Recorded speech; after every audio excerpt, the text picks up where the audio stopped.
చెట్టు తన ఫలాలను ఇస్తుంది. అమ్మ కూడా అమ్మ కూడా తన బిడ్డ చిన్నప్పటి నుంచి ఎదిగినంత వరకు, వివాహం వయసు వచ్చేంత వరకు ప్రతిదీ కూడా కావాల్సింది ఇస్తుంది. చెట్టు అమ్మ తెలుసు కదా మీకు.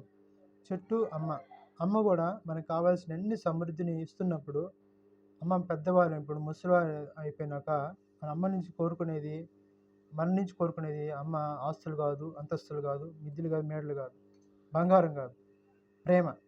వాళ్ళకి సాటి అయిన సహాయం.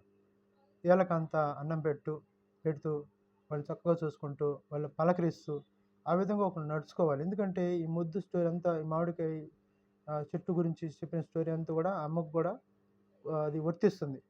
చెట్టు అమ్మ కనుక అమ్మని ముసలిదా అయిపోయింది అని చెప్పేసి ముసలాం అనటం, ముసల్దా అని అనటం వెటకారంగా మాట్లాడదు. చెట్టు ఏ విధంగా అతను ఉపయోగకరంగా ఉండి అతని జీవించినంత అన్ని సంవత్సరాలు తనకి ఉపయోగకరంగా మారిందో, అమ్మ కూడా చనిపోయేంత వరకు కూడా అదే ప్రేమ అమ్మకు కూడా ఉంటుంది. కనుక అమ్మల్ని తొలకరించొద్దు, పెద్దవాళ్ళని తొలకరించొద్దు. ప్రతి ఒక్కరు రెస్పెక్ట్గా ఉండండి.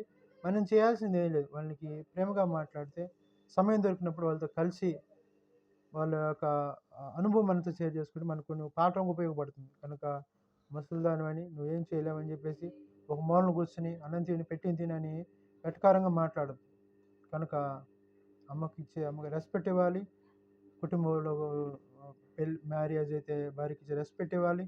ఎవరి వంతు వాళ్ళకి రెస్పెక్ట్ ఇచ్చి మర్యాదగా నడుచుకోవాలి. కనుక అమ్మని దూషించడం కానీ, మాట్లాడడం కానీ, చేయటం కానీ చేయొద్దు. కనుక గుర్తించగలరు చెట్టు అమ్మ. కనుక అమ్మ కూడా ఒక మహావృక్షం లాంటిది. ఆమె జీవితకాలంలో మరణించేంత వరకు కూడా మనకి ప్రేమను పంచుతూ మనం బాగుండాలని కోరుకుంటుంది. కనుక మనం అందరం బాగుండాలి. పెద్దవాళ్ళకి రెస్పెక్ట్ ఇవ్వండి.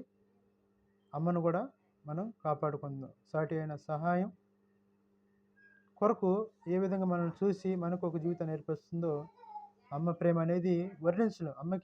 ప్రేమకి విలువ కట్టలేం. కనుక అమ్మని ప్రేమించండి, పెద్దవారిని గౌరవించండి. Thank you. ఈ వీడియో మీకు నచ్చినట్లయితే లైక్ చేయండి, షేర్ చేయండి, సబ్స్క్రైబ్ చేయండి. Thank you so much.